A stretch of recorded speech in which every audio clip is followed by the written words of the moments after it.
बोले यीशु मसीह की म्हणा, मी आनंदी आहे. नसलात तरी म्हणा मी आनंदी आहे. तुम्ही कन्फेस करता आशीर्वाद मोकळे होतात. म्हणा मी आनंदी आहे. बायबलचं वचन सांगतं there is fullness of joy in the presence of the lord. प्रभूच्या उपस्थितीमध्ये भरपूर आनंद आहे. जो आनंद जग आम्हाला देऊ शकत नाही असा स्वर्गीय आनंद देवाच्या पवित्र उपस्थितीमध्ये आहे. आणि तो आनंद देवाने आज आमच्यामध्ये दिलेला आहे. हालेलुया. प्रभूची स्तुती असो. होण्यासाठी ती उद्दिष्ट नुसती ठरवून चालत नाही, त्या उद्दिष्टांप्रमाणे आपल्याला काम करावं लागणार आहे. हालेलुया. आम्हाला देवाने दिलेल्या जबाबदारीला आपण स्वीकारून आमचं पाऊल पुढे पडणं हे गरजेचं आहे. आणि मग ज्यावेळेस आम्ही देवाचं काम करतो त्यावेळेस देवाच्या पवित्र आत्म्याशिवाय ते काम पूर्ण होऊ शकत नाही. देवाचा हस्तक्षेप असल्याशिवाय, परमेश्वराने सहाय्य केल्याशिवाय त्या कामात यशप्राप्ती घडू शकत नाही. मंडळीच्या वाढीसाठी, देवाच्या गौरवासाठी आपल्याला देवाच्या पवित्र आत्म्याची नितांत गरज आहे. ज्यावेळेस प्रभूने अभिवचन दिलं, तो स्वर्गाला जातोय खरा, परंतु दुसरा कैवारी म्हणजे पवित्र आत्मा मनुष्य मात्रावरती उतरून येणार आहे. आणि ज्यावेळेस प्रेषित 1:8 प्रमाणे बायबल सांगतं की जेव्हा पवित्र आत्मा तुम्हावरती येईल तेव्हा तुम्हाला काय प्राप्त होईल? सगळ्यांनी म्हणा, सामर्थ्य प्राप्त होईल. देवाचा आत्मा सामर्थ्य प्राप्त करून देणार आहे. हा आत्मा भित्रेपणाचा नव्हे. सगळ्यात पहिली आज आम्हाला मात करायची आहे आमच्या भीतीवरती. किती लोक आमेन म्हणणार आहेत? हालेलुया. भीती. भीती म्हणजे फिअर. FEAR. फिअर. फिअर म्हणजे फॉल्स एव्हिडन्स अपिअरिंग रिअल. खोट्या गोष्टी खऱ्या असल्याचा भास होतो आणि त्याच्यामुळेच माणूस घाबरून जातो. भीती. भीती कसली आहे माणसाकडं? निसर्गातील गोष्टींची भीती आहे, प्राण्यांची भीती आहे. काही लोक डायनोसॉर समोर बघितला तर घाबरणार नाहीत, पण काही लोक झुरळ बघितलं तरी घाबरतील. प्रत्येकाची भीती वेगवेगळी आहे. कोणाला आजाराची भीती आहे, कोणाला एका वाईट परिस्थितीची भीती आहे, सिच्युएशनची भीती आहे, कोणाला प्रवासाची भीती आहे, कोणाला एखादी वस्तू गमावण्याची भीती आहे, जीवलग लोक गमावण्याची भीती आहे. प्रत्येकाची भीती वेगवेगळी. कोणाला अंधाराची भीती आहे, कोणाला लिफ्टच्या प्रवासाची भीती आहे, कोणाला विमान बघूनच भीती वाटते. प्रत्येकाची भीती वेगवेगळी आहे. आणि या भीतीमुळे बऱ्याच वेळा मनुष्याच्या जीवनात अपयश पाहायला मिळतं. आज देवाच्या प्रिय लोकांनो, आम्हाला या भित्रेपणावरती, या भीतीवरती मात करणं गरजेचं आहे. 2 तिमोथी 1 अध्याय आणि याचं 6वं आणि 7वं वचन. 2 Timothy chapter 1 verses 6 and 7. 2 Timothy 1 अध्याय 6 आणि 7 वचन. या कारणास्तव मी तुला आठवण देतो की देवाचे जे कृपादान माझे हात तुझ्यावर ठेवल्यामुळे तुझ्या ठाई आहे ते प्रज्वलित कर. जे कृपादान तुला मिळालंय ती कृपादान थंड होऊ देऊ नकोस, ती प्रज्वलित कर. तुझ्या आतमध्ये ती कृपादान वाढत जावीत. जी कृपा देवाची तुमच्या जीवनावरती झालेली आहे आणि जी कृपादानं तुम्हाला प्राप्त झाली आहेत ती कृपादानं आमच्या जीवनात प्रज्वलित व्हावीत असं बायबलचं वचन सांगत आहे. 7व्या वचनात काय लिहिले पहा. कारण देवाने आपल्याला भित्रेपणाचा नव्हे. कशाचा नव्हे? मोठ्याने बोला जरा. भित्रेपणाचा. देवाने आपल्याला भित्रेपणाचा नव्हे तर सामर्थ्याचा, प्रीतीचा व संयमनाचा आत्मा दिला आहे. टाळ्या वाजून देवाला धन्यवाद देऊया. हा जुना करार नाहीये प्रियांनो. जनावरांच्या रक्ताने केले गेलेला करार नाहीये प्रियांनो. तुम्ही आणि मी आज नवीन करारात साक्षात देवाचा पुत्र येशू ख्रिस्त याच्या पवित्र रक्ताने पित्याबरोबर जोडलो गेलेलो आहोत. आज आम्हाला जो आत्मा मिळालेला आहे तो देवाचा पवित्र आत्मा, सामर्थ्याचा आत्मा आहे. तो आत्मा भित्रेपणाचा नाही. हालेलुया. देवाच्या प्रिय संतगणांनो, तो आत्मा देवाने तुम्हाला आणि मला दिलेला आहे. ज्या व्यक्तीला देवाचा आत्मा मिळालेला आहे, ज्या व्यक्तीवरती देवाचं सामर्थ्य आहे, त्या व्यक्तीला देवाने भीतीवरती विजय दिलेला आहे. हालेलुया. एक गोष्ट मी तुम्हाला सांगेन महत्वाची आज रात्री. आपला जगिक बाप बरोबर असताना जर आपण एवढे बिनधास्त आहेत, तर ज्या वेळेस तुमचा स्वर्गीय बाप तुमच्या बरोबर असतो त्यावेळेस आम्हाला कुणाची भीती आणि कोणाला घाबरण्याचं कारण आहे. तुमचा देवच जर तुमच्या बरोबर आहे, तुमचा स्वर्गीय बाप तुमच्या बरोबर आहे. कोविड येऊ नये तो कोविडचा बाप येऊ, आम्हाला फरक पडत नाही. किती लोक आमेन म्हणणार आहेत? कुठल्याही संकटाला पार करून जाण्याची ताकद देवाने तुमच्यामध्ये भरलेली आहे. देवाचं असीम सामर्थ्य देवाने तुमच्यामध्ये देऊ केलेलं आहे. आणि त्याने म्हटलंय, मी तुम्हाला आत्मा दिलाय खरा, पण तो आत्मा भित्रेपणाचा नाही, तो आत्मा सामर्थ्याचा आत्मा आहे. तो प्रतापी देवाचा सामर्थ्यवान आत्मा आहे. आणि एकदा देवाचा आत्मा तुम्हाला मिळाला, तुमच्या जीवनातली भीती संपली. बोलो येशू मसीह की.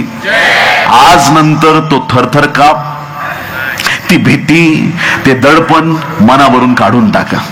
कितीतरी वेळा लोक भीतीमध्ये आणि त्या दबावाखाली आपलं जीवन जगत असतात. त्या भीतीमुळे, त्या दबावामुळे अनेकदा आपल्या जीवनामध्ये आपण अपयशी ठरत असतो. परीक्षेला जाण्याच्या आधी अभ्यास केलाय, पण त्या परीक्षेच्या भीतीनेच कितीतरी विद्यार्थी आपला केलेला अभ्यास विसरून जातात. एखाद्या परिस्थितीला, एखाद्या इंटरव्ह्यूला सामोरे जायचंय, पण तरुण लेकरं फक्त इंटरव्ह्यूला जायचं या भीतीने घरीच घायल होतात. ज्या येशूने मरणावरती विजय मिळवला तो देव तुमच्या बरोबर आहे. ज्या येशूने सैतानाचं मस्तक ठेचलं तो देव तुमच्या बरोबर आहे. तो परात्पर परमेश्वर तुमच्या बरोबर आहे. ज्याने तांबडा समुद्र दुभागला तो देव तुमच्या बरोबर आहे. ज्याला प्रत्येक परिस्थितीमध्ये मार्ग काढण्याची ताकद आहे. आपला बाप आपल्या बरोबर आहे. आज त्या भीतीवर आम्ही विजय मिळवणं गरजेचं आहे. कुठल्याही प्रकारची भीती आमच्या अंतःकरणात राहता कामा नये. भय बाळगायचंच असेल तर ते परात्पर देवाविषयी बाळगा. देवाबद्दलचं भय ज्ञानाचा आरंभ आहे. पण देवाच्या प्रिय लोकांनो, सैतानी कुयुक्त्यांना कधी घाबरू नका. काही लोकांना कुठेही दुष्टात्मे दिसत राहतात. मी तुम्हाला चॅलेंज देऊन सांगतो, ज्या व्यक्तीवर देवाचा आत्मा आहे ना, त्या व्यक्तीला दुष्टात्म्यांना घाबरण्याची गरज नाही. मी तर उलट करून सांगेन की ज्याच्यावर देवाचा आत्मा आहे त्या व्यक्तीला दुष्टात्मे घाबर. तुम्ही ज्या वाटेने जाता ते त्या वाटेने जर समोरून येत असले तर म्हणतील, अरे तो आत्म्याने भरलेला व्यक्ती आलाय, चल इकडून निघ बाजूला. दुष्टात्मे सुद्धा तुम्हाला घाबरतील, कारण की देवाचा पवित्र आत्मा तुमच्या जीवनावरती आहे. आम्हाला त्या आत्म्यांना, त्या सैतानी गोष्टींना घाबरण्याची गरज नाही. ज्याच्यावर देवाचा आत्मा आहे, बायबल सांगतं, इस्रायलावरती मंत्र, तंत्र आणि चेटूक चालणार नाही. ज्यांना देवाचा आशीर्वाद मिळालेला आहे, कोणाची हिम्मत नाही की त्यांना ते शापित करू शकतील. आमच्यावर कुठल्याही प्रकारचं सैतानी कार्य चालू शकत नाही, कारण देवाच्या दूतांनी आम्हाला घेरलंय. प्रभूच्या आत्म्याने आम्हाला पकडलेला आहे. प्रभूच्या सामर्थ्याने आम्हाला घेरलेला आहे. प्रभूचा अग्नी आमच्यामध्ये दिलेला आहे. आम्हाला कोणाला घाबरायची गरज आहे प्रियांनो. आज त्या भीतीवरती, त्या दडपणावरती आज आम्ही मात करणं गरजेचं आहे. बायबल आपल्याला सांगतं कोण आमच्या विरोधात उभं राहणार आहे. रोमकरास पत्र 8 अध्याय आणि 31 वचन, रोमन्स चॅप्टर 8 वर्स 31, रोम 8 आणि 31. तर मग ह्या गोष्टीवरून आपण काय म्हणावे? देव आपल्याला अनुकूल असल्यास आपल्याला प्रतिकूल कोण? आमेन. जर देव आमच्या पक्षाचा आहे, देव आमच्या बरोबर आहे, तर आमचा विरोधक कोण राहू शकतो? देवाच्या प्रिय लोकांनो, आमच्या विरोधात उभं राहण्याची ताकद कोणामध्ये नाही. आमच्या बद्दल युद्ध करण्याची ताकद कोणामध्ये नाही, कारण आमच्या बाजूने लढणारा आमचा परमेश्वर आहे. हालेलुया. देवाच्या प्रिय लोकांना, आपला येशू किती सामर्थ्यवान आहे पहा. येशू चाललाय, यायराची कन्या सिरियस कंडिशन मध्ये, त्याला कळालंय आणि प्रभू असं चाललाय, सगळे लोक त्याच्या बरोबर आहेत, प्रभू चाललाय. नंतर कळालं ती मरण पावली, पण तरी येशू त्या घराकडे गेलाच, तिला उठवलंच. पण त्या वाटेवर ना एक घटना घडली प्रियांनो. गर्दी होती आणि त्या गर्दीमध्ये एक स्त्री, जिला 12 वर्ष रक्तस्राव होता, होतं नव्हतं ते खर्चून तिने टाकलं होतं, शरीरात काही त्राण राहिलेलं नाही, तिचा आजार बळावत गेलाय, कुणीच तिला वैद्य बरं करू शकलं नाही आणि फार यातनेत फार त्रासात ती असलेली स्त्री होती. त्या दिवशी तिने निश्चय केला की आज प्रभूच्या वस्त्राला जरी मी शिवले तरी मी बरी होणार आहे. किती लोक आमेन म्हणतील? काही लोकांचं कशानेच समाधान होत नाही. माझ्यासाठी प्रार्थना करा, डोक्यावर हात ठेवून प्रार्थना करा, तेल लावून प्रार्थना करा, माझ्या घरी येऊन प्रार्थना करा, पण तुम्हाला एक गोष्ट सांगतो, ज्याला अभिषेक पाहिजे ना, वस्त्राला स्पर्श करून त्या स्त्रीने आरोग्य प्राप्त केलं, त्याला फक्त निमित्त लागतं त्या आशीर्वादासाठी. काय समाधानी स्त्री, फक्त त्याच्या वस्त्राच्या काठाला स्पर्श करायचा आहे, गपचूप जायचं, स्पर्श करायचा, बरं व्हायचं आणि घरी निघून जायचं. सिंपल तिचा प्लॅन आहे. गपचूप जायचं, कळते का तुम्हाला? गपचूप जायचं, स्पर्श करायचा, बरं व्हायचं आणि घरी निघून जायचं. आळी मिळी कुपचिळी, कोणाला काही कळू द्यायचं नाही आपलं काय चाललंय. गेली गर्दीत फुल ताकद. आता हे पेत्र बित्र सगळे पैलवान लोक ढकला नसले, हो बाजूला पुढे नको जाऊ हे ते, पण ती तरी त्यांच्यात शिरत होती. तिची जिद्दच होती ना. वस्त्राच्या काठाच्या गोंड्याला तिने स्पर्श करताच प्रभूमधून शक्ती निघाली, ती स्त्री बरी झाली. आता ह्या गर्दीत प्रभूचा प्रश्न, कुणी मला स्पर्श केला? शिष्य म्हणतात चेंगरा चेंगरी चाललेली आहे. मुंबईच्या लोकलची परिस्थिती तिथं तयार झाली होती. मुंबईची लोकल बघितली, आमंत्रण आहे तुम्हाला, नक्की या. इस्त्री करायची गरज पडत नाही, आपोआप इस्त्री होऊन जाईल. परफ्यूम मारायची गरज नाही, 2-4 येतीलच तुमच्याकडं. ट्रेन मध्ये तुम्हाला चढायची गरज नाही, लोक घेऊन जातात. उतरायची गरज नाही, लोक उतरवतात बरोबर. ऑटोमॅटिक सिस्टीमवर चालली मुंबईची ट्रेन. नक्की या, स्वागत आहे तुमचं. एवढी गर्दी आणि प्रभू तू म्हणतोस कुणीतरी मला स्पर्श केला. तुमचे धक्के आहेत रे, पण एक विश्वासाचा स्पर्श मला झालाय. तुम्ही देतायत ते धक्के त्या गर्दीतले, पण एक कुणीतरी मला असा स्पर्श केलाय, माझ्यातून शक्ती निघाली. त्या स्त्रीला कळालं आता लपणं सोपं नाहीये. अरे ज्याला पेत्राचे पाण्यात लपलेले मासे दिसतात, या गर्दीतली ती रक्तस्रावी त्याला दिसणार नाही का? ओळखलं त्याने, पुढे आली, साक्ष दिली, बरी झाली. प्रभूला धन्यवाद. मला ना काय सांगायचंय माहितीये का, ज्या प्रभूला वस्त्राच्या काठाच्या गोंड्याला स्पर्श केलेला कळतो, वस्त्राच्या काठाच्या गोंड्याला स्पर्श केलेला कळतो, जर तुम्हाला नाही मला कुणी जर त्रास दिला, देवाच्या लोकांना त्रास दिला, तुम्ही आणि मी देवाच्या डोळ्यातील बाहुलीप्रमाणे आहोत. कळतं तुम्हाला? कुणी तुमच्या डोळ्याच्या बाहुलीला स्पर्श केला तर तुम्ही काय म्हणाल? खूप बरं वाटतंय, अजून हात लाव. खूप चांगलं झोमतंय, डोळ्यातून पाणी चाललंय, लाव अजून हात, असं म्हणणार का आपण? डोळ्याच्या बाहुलीला हात लावणं म्हणजे फार वेदनादायक आणि त्रासदायक गोष्ट आहे. ज्या प्रभूला वस्त्राच्या काठाच्या गोंड्याला स्पर्श केलेला कळतं, त्याला डोळ्याच्या बाहुलीला हात लावलेलं कळणार नाही का? तुम्ही आणि मी त्याच्या नजरेत फार मूल्यवान आहोत प्रियांनो. हालेलुया. सैतान तुमच्यावरती हल्ला करत असेल, आज आमचं जीवन आम्ही प्रभूला समर्पित करण्याची गरज आहे. त्या सर्व प्रकारच्या सैतानी भीतीवरती, सैतानी साम्राज्यावरती, सगळ्या प्रकारच्या सैतानी अडखळणावरती, जगातील प्रत्येक प्रकारच्या भीतीवरती तुम्हाला विजयी करण्यासाठी देवाने पवित्र आत्मा तुम्हाला दिलेला आहे. हा पवित्र आत्मा सामर्थ्याचा आत्मा आहे. हा आत्मा भित्रेपणाचा आत्मा नाही. जर देव आम्हाला अनुकूल आहे, जर आमचा प्रभू आमचा सोबती आहे, जर आमचा प्रभू आमच्या संगती आहे, आम्हाला प्रतिकूल कोण आहे? आणि जरी कोणी हिम्मत केली आम्हाला प्रतिकूल होण्याची, तर त्याचं डायरेक्ट कनेक्शन मग देव बघून घेईल त्याला काय करायचंय. परमेश्वर आज नंतर तुमच्या बाजूने लढणार आहे. आम्हाला शांत बसता येत नाही. हालेलुया. आमचे युद्ध आम्हीच लढायला निघतो. मला असं बोल ना, थांब तुला दाखवतो, मी पण तुला तसं बोलणार. कुणी एक चिमटा काढलं तर त्याला 2 चिमटे काढून दाखवतो. आणि ह्याच्यामुळेच आध्यात्मिक रीतीनं आम्ही प्रबळ होत नाही. बायबलचे सिद्धांत आम्ही स्वीकारले पाहिजेत. प्रभू, मी शांत बसलो, त्याने माझा अपमान केला, मी काही बोललो नाही, पण मला माहितीये तू माझ्या पक्षाचा आहेस, माझ्याकडून मी फुल माफ करतो आणि हे सगळं प्रकरण तुझ्या हाती देतो. बघा परमेश्वर काय करेल. त्या व्यक्तीला पश्चाताप आणून त्या व्यक्तीला परत तुमच्या बरोबर परमेश्वर समेट करायलाच लावेल. प्रियांनो, हालेलुया. ज्या वेळेस तुम्ही तुमच्या सगळ्या गोष्टी प्रभूच्या हाती सुपूर्त करता, परमेश्वर देवबाप आपल्यासाठी लढतो.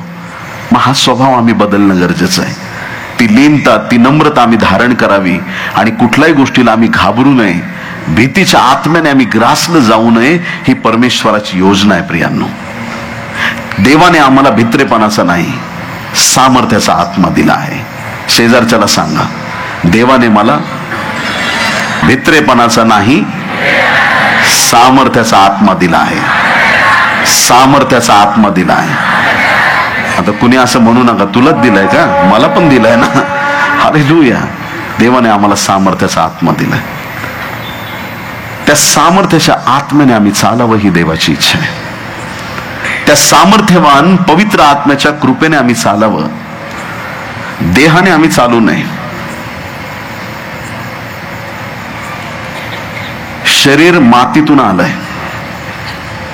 जे शरीराच्या अधीन आहेत, हे शरीर त्यांना मातीत मिळवल्याशिवाय राहणार नाही. समजून घ्या मला काय म्हणायचंय. शरीर मातीपासून निर्माण केलंय आणि जे शरीराच्या देहाच्या अधीन आहे ते लोक मातीतून आलेले, शरीराप्रमाणे वागणारे लोक मातीपासून आलेले, मातीतच ते शरीर मिळवून टाकणार आहे. पण जे लोक आत्म्याने चालतात, प्रियांनो, आत्मा मातीतून आला नाही, आत्मा देवाने स्वर्गातून पाठवलाय. त्या लोकांसाठी स्वर्ग राज्याचे आशीर्वाद आहेत, जे आत्मिक प्रेरणेने चालतात. आज आपल्यावरती निर्भर आहे, आम्ही कशाने चालणार? आम्ही दैहिक दृष्टीने चालणार की आम्ही आत्म्याच्या योगे चालणार? देवाने आपल्याला सामर्थ्याचा आत्मा दिलेला आहे. हालेलुया. म्हणा, देवाने मला सामर्थ्याचा आत्मा दिला आहे. स्तोत्रसंहिता 118 आणि 6 वचन, साम चॅप्टर 118 वर्स 6, स्तोत्र 118 आणि 6. परमेश्वर माझ्या पक्षाचा आहे, मी भिणार नाही. मनुष्य माझे काय करणार? हालेलुया. मनुष्य माझे काय करणार? मी माणसाला भिणार नाही, कोणाच्या धमक्यांना भिणार नाही. ख्रिस्ताची मंडळी डरपोक मंडळी नाहीये. ख्रिस्ताची मंडळी भक्कम मंडळी आहे. हालेलुया. देवाची सेवा करत असताना भीतीने ग्रासलं जाऊन आम्ही सेवा करू शकत नाही. देवाचं काम करत असताना दबावाखाली जाऊन आम्ही देवाचं काम करू शकत नाही. आपल्याला माहित पाहिजे, ज्या बापाचं मी काम करतोय तो सामर्थ्यवान आहे आणि त्याने मला भित्रेपणाचा नाही, सामर्थ्याचा आत्मा दिलेला आहे. मनुष्य माझं काय करणार? मी भिणार नाही. स्तोत्रकर्ता म्हणत आहे, स्तोत्र 56 3 आणि 4 वचन, स्तोत्र 56 3 आणि 4 वचन. मला भीती वाटेल तेव्हा मी तुझ्यावर भरवसा टाकीन. मला भीती वाटेल तेव्हा मी तुझ्यावर भरवसा टाकीन. जुना करार आहे. संत पाऊल म्हणतो का असं कधी? मला भीती वाटेल मी तुझ्यावर भरोसा टाकील. त्याला माहिती ऑलरेडी मला पवित्र आत्मा मिळालाय. किती लोक आमेन म्हणतील? दाविदाच्या काळात तोपर्यंत त्यांना ख्रिस्ताचं रक्त प्राप्त झालं नव्हतं. तोपर्यंत पेंटिकॉस्टच्या दिवशी जसा आत्मा आला होता तो आत्मा त्यांना मिळाला नव्हता त्या प्रकारचा. आणि त्यामुळं या ठिकाणी असं वचन आहे की मला भीती वाटेल तेव्हा मी तुझ्यावर भरवसा टाकीन. पण ज्याला पवित्र आत्मा मिळालेला आहे त्याने देवावर ऑलरेडी भरोसा टाकलेलाच आहे, म्हणून त्या व्यक्तीला परमेश्वर पडू देणार नाही. हालेलुया. काही लोकांच्या साक्ष्या असतात अशा, माहित नाही, मला नाही आवडत असं. ऐकताय तुम्ही?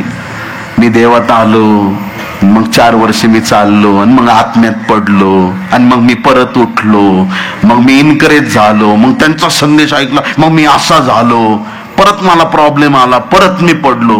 अरे तू काय उठा भाषा काढतोस काय? काय जीवनाला अर्थ आहे? देवाने आम्हाला चालण्यासाठी बोलवलंय, धावण्यासाठी बोलवलंय, पडण्यासाठी बोलवलं नाही. हालेलुया. एकदा आमची साक्ष तयार झाली, कुठल्याही गोष्टीत आमची साक्ष कलंकित होऊ नये. प्रत्येक समयी आमची साक्ष शुद्ध आणि आशीर्वादित असली पाहिजे. कुठल्याच प्रकारे आमचं वर्तन असं असता कामा नये की आमची साक्ष कुठेही कलंकित होईल. धार्मिक म्हणता म्हणता अधर्मीपणाचं काम केलं तर कसं चालणार आहे प्रियांनो?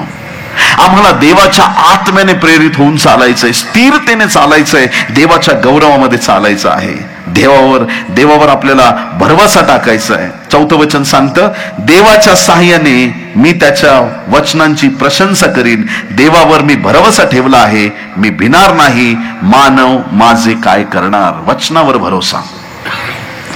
वचन अटळ आहे, आणि ज्याचा वचनावर भरोसा आहे ते लोक पण अटळ असतात.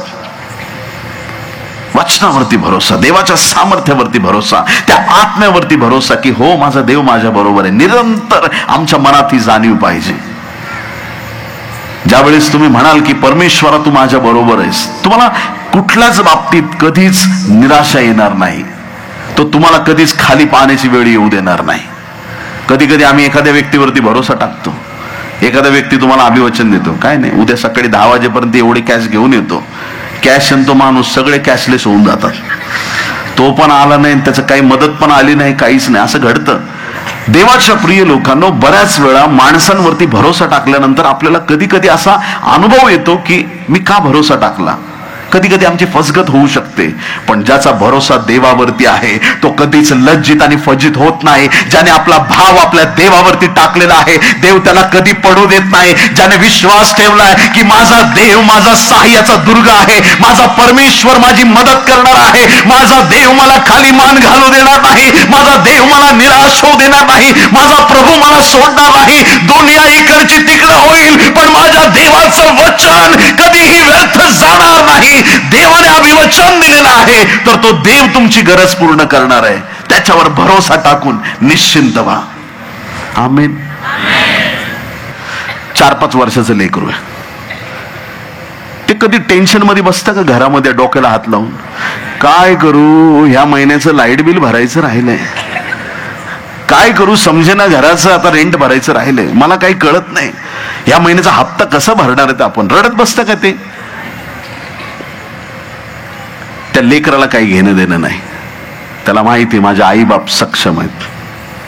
हालेलुया. त्याला त्या गोष्टीची काळजी करायचीच गरज नाही.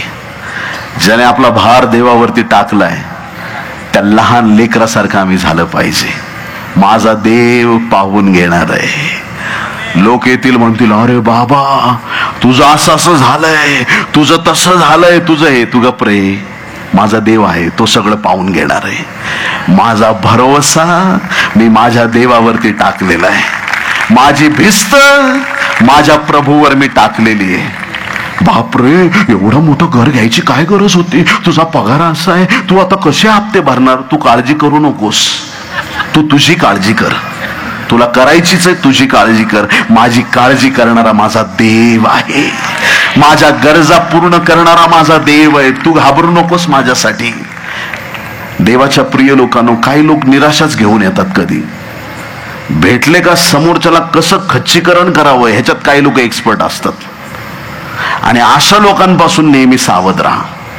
ज्या लोकांमुळे तुम्ही उत्साही होता, ज्या लोकांमुळे तुमचं प्रार्थना जीवन प्रबळ होतं, त्या लोकांना सोडायचं नाही. त्याने हाकललं तरी तिथंच जायचं. बोला येशू मसीह की. ज्या लोकांनी तुम्हाला आत्म्यात प्रबळ केलंय, तुमचे आध्यात्मिक वडील, तुमचे पास्टर, तुमच्या चर्चचे लोक, ज्यांनी तुम्हाला प्रार्थनेचं पाठबळ दिलंय, एखाद दिवशी ते म्हटलंय उठ इथून जा, तरी म्हणायचं मी जाणार नाही. बोला येशू मसीह की. आम्हाला तिथं टिकून राहणं गरजेचं आहे. जिथं आमची उन्नती आहे तिथं आम्हाला कधी अपमान जरी सहन करावा लागला तरी तो करायचा, कारण तो आमच्या चांगल्यासाठी आहे. मनुष्य माझं काय करणार, मी भिणार नाही, बायबलचं वचन सांगतंय. आज ती धिटाई, ते धैर्य, ते सामर्थ्य पवित्र आत्म्याच्या करवी देवबापाने येथे उपस्थित प्रत्येकाला दिलाय. अनुवाद 31 अध्याय 6 वचन, अनुवाद 31 आणि 6. खंबीर हो, हिम्मत धर, त्यांना भिवू नकोस, त्यांना भिवू नकोस. त्यांना पाहून जो तुझा थरथर काप होत आहे त्यांना भिवू नकोस. एकदा तरी एका ठिकाणी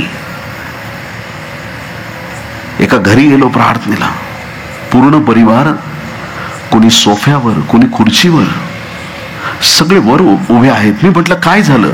ते म्हटलं झुरळ. अरे इकडं तुम्ही दुष्टात्मे काढायची बात करता, इकडं तुम्ही म्हणता प्रार्थनेने आमच्या विश्वासाने डोंगर ढळणार, त्यांना घरात झुरळ आलं तर तुमची ही स्थिती. आमचा विश्वास कुठे आहे? प्रत्येक जीवनातल्या परिस्थितीत आम्ही प्रबळ राहणं गरजेचं आहे. त्यांना भिवू नको, काहीही असतील तुझ्या भीतीची कारण, त्यांना भिवू नको. आज खंबीर होण्याचा दिवस आहे प्रियांनो. ज्या गोष्टींमुळे तुम्ही दडपणात होतात त्या गोष्टी आज झटकून टाकण्याची गरज आहे आणि देवाला सांगण्याची गरज आहे, हे प्रभू तुझा आत्मा मला मिळालेला आहे, माझ्या वैऱ्यांना मी घाबरत नाही, माझा बाप माझ्या बरोबर आहे, माझा देव माझ्या संगती आहे, मी घाबरणार नाही. तुमचा देव तुमच्या बरोबर आहे ह्याचं डिक्लेरेशन करणं गरजेचं आहे. खंबीर हो, हिम्मत धर, त्यांना भिवू नकोस, त्यांना घाबरू नकोस, कारण तुझ्या बरोबर चालणारा तुझा देव परमेश्वर हा आहे. तो तुला सोडून जाणार नाही व तुला टाकणारही नाही. गॅरंटी दिली इथं. कोण असं बोलतं? कुणीच नाही. स्पष्ट सांगितलं, तुझा देव तुला टाकणार नाही, तो सतत तुझ्या बरोबर असणार आहे. प्रत्येक शिष्य ना, येशूच्या टीम मध्ये सगळे एक एक वेगवेगळे कॅरेक्टर होते. 12 जण, म्हणजे नाही का, एक जाकातदार, नाही का, असं पूर्ण त्याला हिशोबाचं माहिती सगळं, नाही का, असं तिथून त्याला घेतलं. पण सगळं अकाउंट त्याच्याकडे नव्हतं. अशाकडे अकाउंट होतं का तो त्याच्यातून पैसे चोरायचा. तो यहूदा इस्करियोत, डबे होती त्याच्याकडे, तिथून पैसे चोरायचा. एक एक वेगळं वेगळंच. त्या थॉमाचं एक वेगळं, जोपर्यंत तळ हाताच्या कुशीच्या खुणा पाहत नाही, चाचपून घेत नाही, तोपर्यंत विश्वास ठेवणार नाही. थॉमाचा एक वेगळा स्वभाव, पेत्राचा एक वेगळा स्वभाव. ह्या शिष्यांकडे जेव्हा बारकाईने पाहतो ना, पेत्राला एकदा फार भय वाटलं होतं. कधी? पाण्यावर चालताना. मत्ती 14वा अध्याय 30 आणि 31 वचन वाचू आपण. आता पेत्राबद्दलच आपण पाहू काही गोष्टी पटकन. मत्ती 14वा अध्याय 30 आणि 31 वचन. परंतु वारा पाहून तो भ्याला, तो म्हणजे पेत्र. परंतु वारा पाहून तो भ्याला आणि बुडू लागला असता ओरडून म्हणाला, प्रभूजी मला वाचवा. येशूने तत्क्षणी हात पुढे करून त्याला धरले व म्हटले, अरे अल्पविश्वासी, तू संशय का धरलास?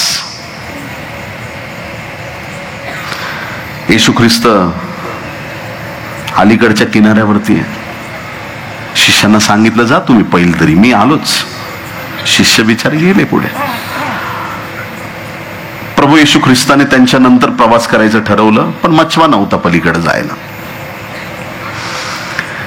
त्याची सुपर नॅचरल पॉवर प्रकट झाली त्यावेळेस. आणि त्या दिवशी प्रभू येशू ख्रिस्त पाण्यावर चालला. किती लोक आमेन म्हणतील? अद्भुत आहे ना आपला प्रभू. त्या मोशेच्या काळात पाणी समोर होतं, पाण्याचे 2 भाग झाले, पण लोक चालताना कोरड्या भूमीवरून चालले. इकडं पण कोरड्या भूमीवर चालत होते, तिकडं पण कोरड्या भूमीतच चालले.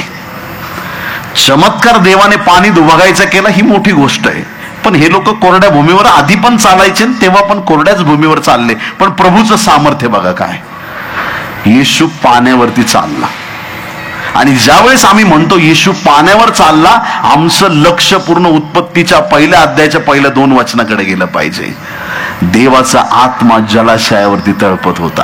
हा तोच देव आहे, हा तो पाण्यावर चालत चाललेला आहे. हालेलुया.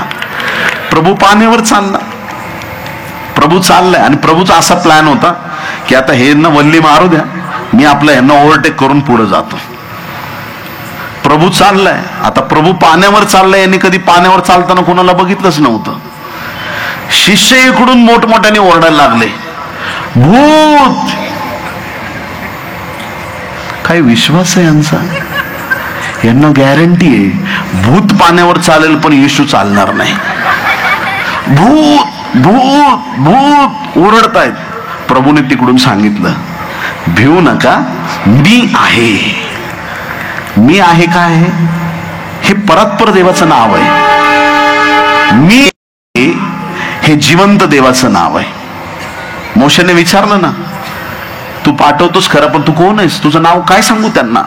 मी जो आहे तो आहे. मी आहे हे देवाचं नाव आहे. येशूने तिकडून सांगितलं मी आहे हे देवाचं नाव त्याने प्रकट केलं. पाण्यावर चालणारा देव आहे प्रियांनो. हालेलुया. तो जिवंत देवाचा पुत्र आहे. देव जो बाप, देव जो पुत्र, देव जो पवित्र आत्मा, या त्रैक्यातला पुत्र त्या पाण्यावरती चालत आहे आणि तो म्हणतोय भिवू नका, मी आहे.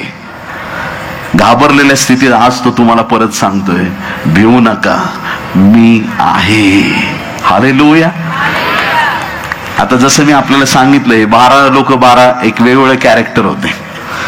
आता गप्प बसायचं आपलं मस्त आतमध्ये. पेत्रला नाही, प्रभू तू आहे, हा मी आहे, मला पण आज्ञा कर, मला पण पाण्यावर चालायचं.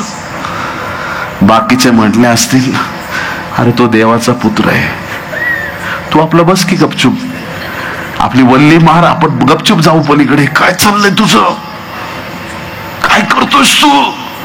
गप्प बस रे, मला जायचंय. प्रभू येऊ ये. तर ये शब्दात सामर्थ्य. ज्यांना देवाने सेवेसाठी बोलवलंय देव त्यांना बुडू देणार नाही. ज्यांना तो ये म्हटलेला आहे त्या ये शब्दात सामर्थ्य. पेत्राने पाय बाहेर काढला, बुडत नाहीये. मग दुसरा पण पाय बाहेर काढला, बुडत नाहीये. प्रभू तुला धन्यवाद. पेत्र पाण्यावर चालू लागला. पेत्राकडे दोनच पर्याय आहेत. एक, प्रभूकडे पाहायचं, पाण्यावर चालायचं. प्रभूकडे पाहायचं, पाण्यावर चालायचं. आणि दुसरा पर्याय वादळाकडे पाहायचं, बुडून जायचं. एक पर्याय नंबर 1 येशूकडे पाहायचं, पाण्यावर चालायचं. पर्याय नंबर 2 वादळाकडे पाहायचं, बुडून जायचं. काय पेत्र धन्य, दोन्ही पर्याय वापरून घेतले. येशूकडे बघितलं, चालला, पण वादळाकडे पाहिलं, बुडायला पण लागला. दोनच पर्याय होते. त्याचे पर्याय संपले. पण तिसरा पर्याय येशूकडे होता. तू बुडायला जरी लागलास तरी माझा हात तुला सोडणार नाही. हालेलुया. तुझ्या अविश्वासाने तुझा नाश जरी होत असला तर मी ज्याने तुला बोलवलंय तो विश्वास योग्य आहे, मी तुला बुडू देणार नाही. पेत्र ओरडतोय, प्रभूजी वाचवा. हे अल्पविश्वासी, संशय का धरलास? अरे तुला कोणी बोलवलंय, विसरलास का? तुला नाही कळालं का मी कोण आहे? का वादळाकडे का पाहिलंस? पेत्र त्या दिवशी घाबरला आणि घाबरल्यामुळे तो बुडू लागला. आता जे लोक म्हणतात मी कर्जात बुडालोय, मी टेन्शन मध्ये, मी कर्जात बुडालोय, मी टेन्शन मध्ये बुडालोय, मी या समस्येत बुडालोय, मी पार हे झालोय. आज एकच काम करायचं, प्रभू मी घाबरलो होतो, पण ह्या स्थितीत मला तुझा पवित्र आत्मा पाहिजे. मला परत पाण्यावरती चालायचंय. माझा हात धर माझ्या प्रभू आणि मला या परिस्थितीवर विजयी कर. ज्या प्रभूने पेत्राला वाचवलं तो हात पुढं करून आज रात्री तुम्हाला पण वाचवणार आहे. आज रात्री तो तुमची भेट घेणार आणि तुम्हाला तो विजयी करणार आहे. मग पेत्र काय एकदाच घाबरला का? नाही. हालेलुया. सगळ्यात पहिला पेत्र घाबरला. आपण पाहतो या ठिकाणी वादळाला घाबरला, बुडू लागला. प्रभूने त्याला त्या परिस्थितीमध्ये त्याला मदत केली, त्याला सहाय्य केलं आणि त्याला वाचवलं. दुसरी घटना गेतसेमने बागेत. येशू ख्रिस्ताने 3 वेळा त्यांना सांगितलंय मनुष्याचा पुत्र धरून दिला जाणार आहे, मी तुमच्यासाठी मरणार आहे, मी परत तिसऱ्या दिवशी उठणार आहे. सगळा अभ्यास पूर्ण प्रभूने आधीच करून घेतला होता. सगळ्या प्रॉफेसीज देऊन ठेवल्या होत्या, सगळं सांगून ठेवलं होतं. पण तरी पेत्राची त्या दिवशी किती गडबड बघा. गेतसेमने बागेत रडून कळकळून प्रभू प्रार्थना करतोय. रक्ताचे थेंब पडावेत असा त्याचा घाम पडतोय. विवळ होऊन तो प्रार्थना करतोय, होईल तर हा प्याला टळून जाऊ दे. काय क्षण आहे तो. आणि जेव्हा प्रार्थनेचा वेळ होता तेव्हा पेत्र झोपा काढत होता. विश्रांतीचा वार सुखाचा ईश्वर बाप पवित्र करी. हो, दुसरं काय नाही. विश्रांतीचा वार आहे ना, म्हणून चर्च मध्ये विश्रांती आहे.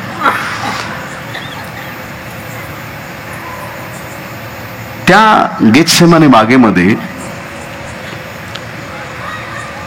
यहुदा इस्करियोतने ख्रिस्ताचं चुंबन घेतलं आणि हाच तो आहे याची खून त्याने दिली. शिपायाने त्याच्यावर हात टाकला आणि त्या क्षणी ना ह्या पेत्राला जाणीव झाली. पेत्र भयभीत स्थितीमध्ये आणि त्या भीतीच्या गोष्टींमध्ये त्याने काय केलं पहा. योहान 18 अध्याय 10 वचन. शिमोन पेत्राजवळ तलवार होती. शिमोन पेत्राजवळ तलवार होती, ती त्याने उपसून प्रमुख याजकाच्या दासावर चालवली आणि त्याचा उजवा कान कापून टाकला. त्या दासाचे नाव मलखे होते.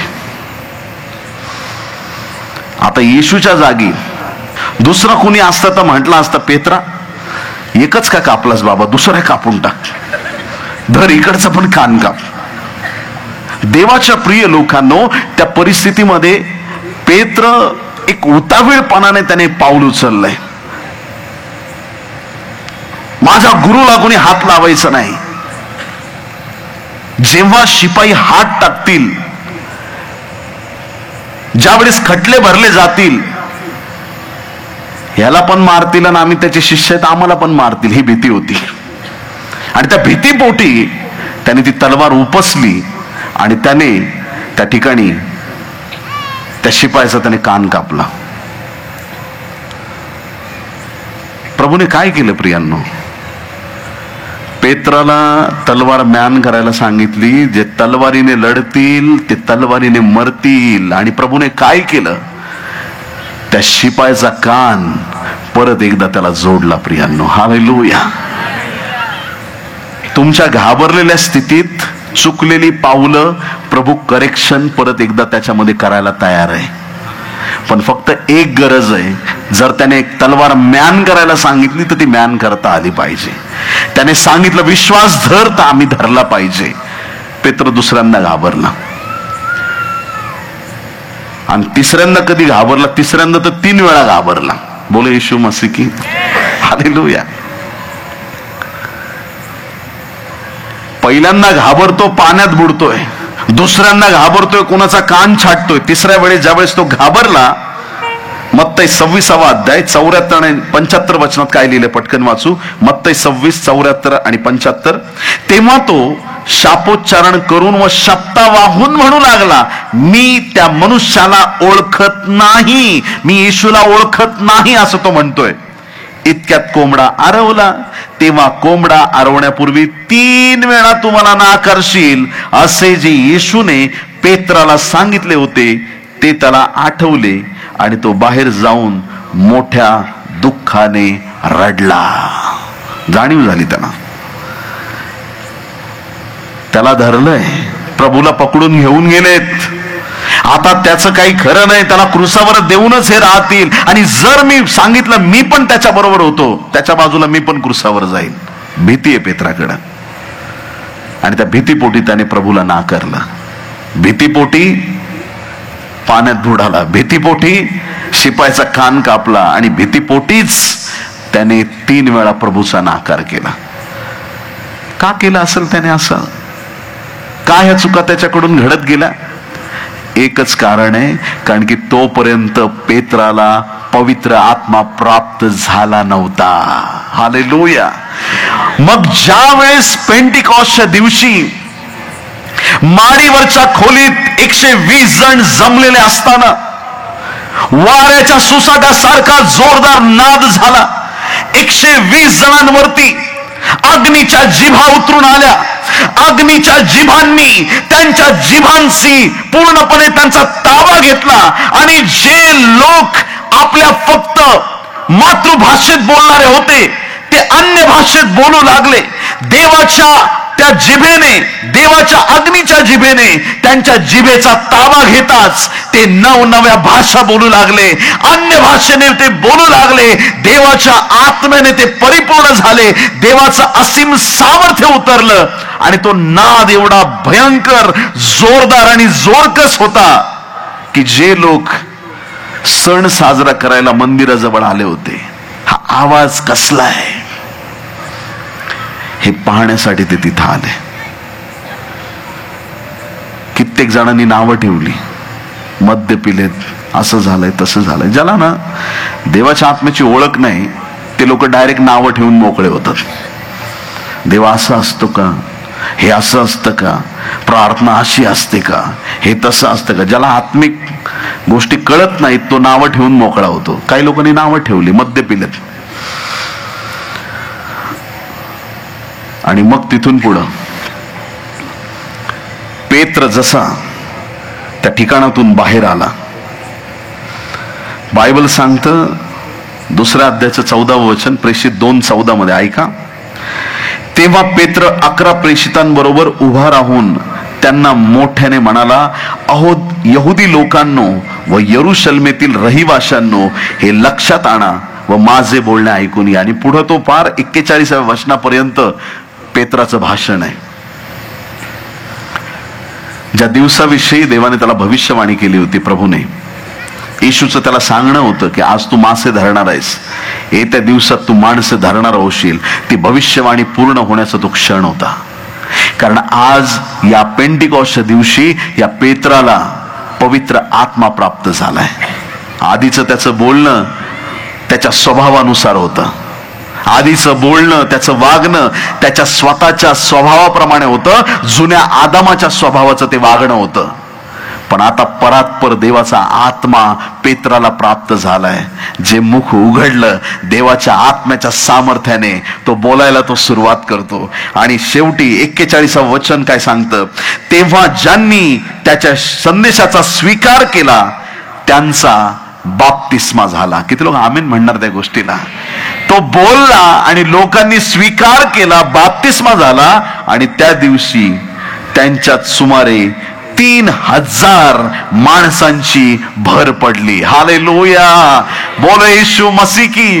घाबरून बुडणारा, घाबरून तलवार उचलणारा, घाबरून प्रभूचा नकार करणारा, पवित्र आत्मा मिळाल्यानंतर तो जीव घेत नाही, तो जीव वाचवायचं काम सुरू करतो. ज्यावेळेस त्याला पवित्र आत्मा मिळतो त्यावेळेस लोकांचं तारण व्हायला सुरुवात होते. त्यावेळेस त्याच्या जीवनातली भीती निघून जाते. त्या ठिकाणी कट्टर यहुदी लोक उभे आहेत, विरोधक उभे आहेत, त्या ठिकाणी असे लोक उभे आहेत की ते पूर्ण त्या देवाच्या सेवकाचा, पेत्राचा घात करू शकतील अशी परिस्थिती आहे. पण पेत्राला त्या दिवशी भीती वाटत नाही.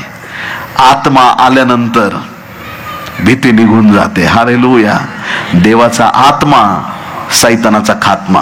किती लोक आमेन म्हणणार आहेत. हालेलुया, एकदा देवाचा आत्मा आला की ती भीती निघून जाते. प्रियांनो, आज आम्हाला सगळ्या जीवनातील भीतीवरती विजय प्राप्त करण्यासाठी आम्हाला देवाच्या आत्म्याची गरज आहे. आणि मग पुढं काय, पेत्राची सेवा. वा वा, अद्भुत रीतीने देवाने त्याचा वापर केला.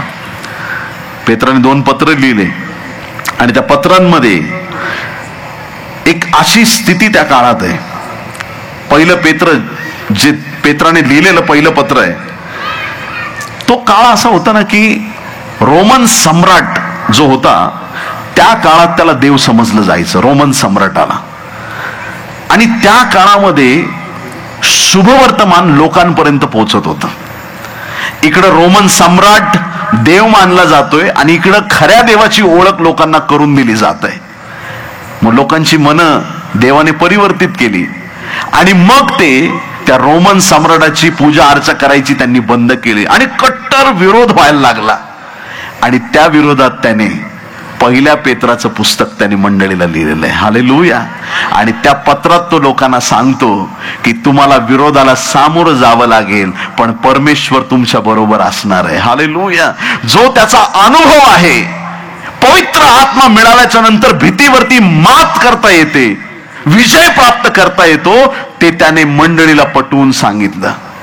त्याच्या दोन्ही पत्रांमधले संदेश अत्यंत प्रभावी, सामर्थ्यवान आहेत. मंडळीच्या छळामध्ये मंडळी कशी टिकून राहील याविषयी त्याने मंडळीला विशेष प्रोत्साहन दिलेलं आहे. सरते शेवटी ज्यावेळेस पेत्राचा शेवटचा क्षण होता, इसवी सन 60 ते 70च्या दरम्यान नेरोने आक्रमण करण्याच्या आधीच पेत्राचा शेवट झालेला आहे.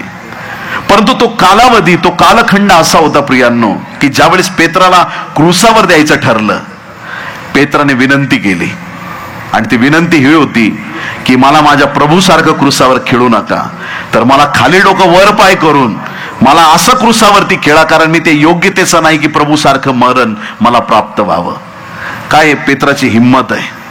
एक काळ तो मरणाला घाबरत होता, पण आज देवाच्या सामर्थ्याने त्याला कसली भीती राहिली नाही. त्याला गॅरंटी आहे, हे जग मी सोडलं तर मी डायरेक्ट देवाच्या राज्यात जाणार आहे. त्याला खात्री आहे की माझा देव माझ्या बरोबर आहे. ही पेत्राची हिंमत खरंच उल्लेखनीय आहे. कुठून त्याला ती हिंमत प्राप्त झाली? ती हिंमत त्याला प्राप्त झाली पवित्र आत्म्याच्या सामर्थ्याने. हालेलुया. आज देवाच्या प्रिय लोकांनो, या पवित्र वचनामधून एक सारांश आपल्या जीवनामध्ये आपण प्राप्त करूया. एक देवाचं वचन या प्रकारे आमच्या जीवनात आम्ही स्वीकारूया. मी कुठल्या गोष्टीला घाबरतो? परीक्षेची भीती आहे का लेकरांनो? जे शाळेत जाणारी लेकर आहेत, अभ्यास करणारी लेकर आहेत, अभ्यासाला दुसरा पर्याय नाहीये.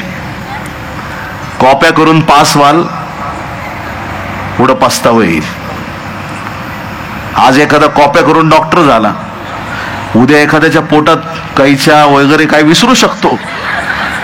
इंजिनियर झाला, ब्रिज पडतील, लोकांचा जीव जाईल. आज आम्ही जर इमानदारीने काम करायचं ठरवलंय, आम्हाला हिमतीची गरज आहे, धाडसाची गरज आहे. काही लेकरं 10वी झाली, 4 महिने सायन्सला ऍडमिशन घेतलं, नाही मला फिजिक्स नाही जमत, मी कॉमर्सला घेतो. तिकडं अकाउंटचे विषय बघून परत थरथर काप, मग आर्टला, मग आर्टमध्ये गेला, मग नाही मला हे पण नाही जमत, मला ते पण नाही जमत. देवाच्या प्रिय लोकांनो, कष्ट केल्याशिवाय तुम्हाला कुठल्याही गोष्टीत यश प्राप्त होणार नाही. ऐकताय तुम्ही?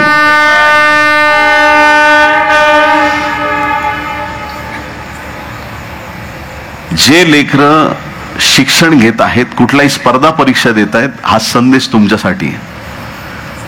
परीक्षेची भीती मनातून काढून टाका. आवाज सुंदर आहे काही लोकांचा, सगळ्यांसमोर मी कसं उभं राहू? तुला सगळ्यांसमोर उभं नाही राहायचं, तुला देवापुढे उभं राहायचंय. लोकांकडे बघूच नकोस ना. कुठेही उभं राहिलं तुला देवाची सेवा करायची. आज ती हिंमत बांधण्याची गरज आहे. विशेष माझ्या माता बहिणींमधला भयाचा आत्मा आज रात्री निघून गेला पाहिजे. आज भारत देशामध्ये मोठमोठ्या पास्टर लोकांची नावं फेमस आहेत. माझ्या बहिणी कुठे आहेत? माझ्या महाराष्ट्रातली कॅथरीन कुलमन कुठे आहे? हरवल्यात का त्या? कुठे आहेत त्या? माझ्या महाराष्ट्रातली जॉयस मेयर कुठे आहेत? का नावं नाही वरती येत आहेत? पुरुष प्रधान संस्कृती चालत होती, आजही तीच चालली की काय? कधी माझ्या बहिणी आराधक म्हणून, एक देवाच्या सेविका म्हणून सामर्थ्यानिशी देवाचं काम करणार आहेत? देवाच्या प्रिय लोकांनो, आज आम्हाला जागृत व्हायची गरज आहे. समाजाची भीती, लोकांची भीती, ह्याची भीती, त्याची भीती, आम्ही दडपून गेलेलो आहोत. मंडळीला कोणाची भीती राहिली पाहिजे नाही प्रियांनो, कसलीच भीती नकोय. परमेश्वर देव मंडळी बरोबर आहे. बायबलमध्ये लिहिलंय, तो मंडळीला घ्यायला येणार आहे, तो येणार आहे आणि मंडळीला घेऊन जाणार आहे. मंडळीचं अस्तित्व हे टिकून राहणार आहे या शेवटच्या काळात. आणि म्हणून आज देवाच्या प्रिय संतगणांनो, प्रभू येईपर्यंत आमची मंडळी अशीच उभी राहून देवाचं गौरव करत राहिली पाहिजे. किती लोक आमेन म्हणतील? हालेलुया. याच प्रकारे देवाचं नाव आम्हाला उंच करत राहायचंय, प्रभूमध्ये टिकून राहायचंय. आज आम्हाला सगळ्या सैतानी सत्तांवरती विजय मिळवून देवाचं गौरव प्रकट करायचंय. आमेन. हालेलुया.